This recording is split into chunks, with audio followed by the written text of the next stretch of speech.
so this little tutorial is about how to do Chakrasana. Chakrasana is the backwards Vinyasa that you'll encounter in the Ashtanga sequence and maybe some Vinyasa classes. Please only try this if you're really comfortable to try it, because there is a risk of injuring your neck, your upper back, and the back of your head if you are forceful with this and try it if your body's not quite ready to experience that. So how you're going to know is if you feel quite comfortable in plow posture and shoulder stand in your spine, especially around your upper back and your neck, then you can start to try Chakrasana. And the key to do this sequence is to breathe, not think about it too much, and really relax. And I know that goes for most things that we do in yoga, but especially here, because if you're not breathing, your body's going to be tense. And if you're tense and you try to do this posture, there's just a higher risk of injury because the body's rigid. Okay, so you do this after a number of postures in primary series, and most of you will find it in closing sequence after you do fish pose. So Uttanappadasana, where you're like this,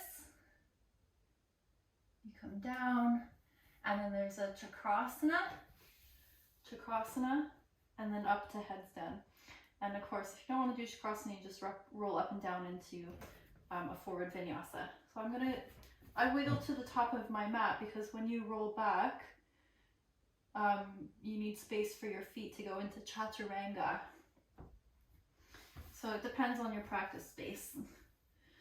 All right, so you've come out of Uttanappadasana, push over into plow posture.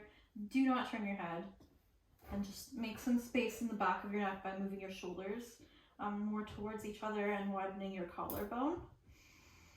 And then you put your hands by your ears and your elbows up. Now you want to draw Uddiyana Bandha in, so you see this band of abdominal. Try to draw it in so you're breathing through your ribs. And then you take an inhale and exhale, push back. So you roll over your head and land with your feet back. So I'll just demonstrate. So inhale.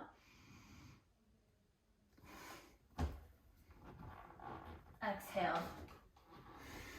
Chaturanga.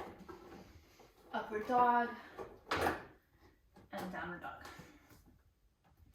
So you'll notice there that if you come into it, if you saw where my feet landed, it's way back there in Chaturanga.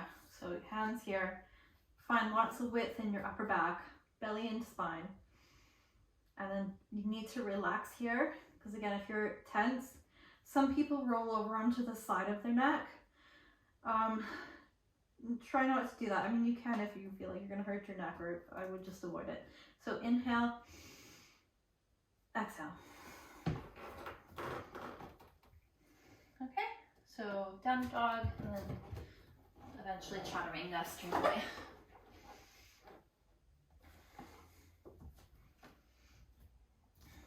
So please only practice that when you're really, really, really warm. That's why it's at the end of the sequence.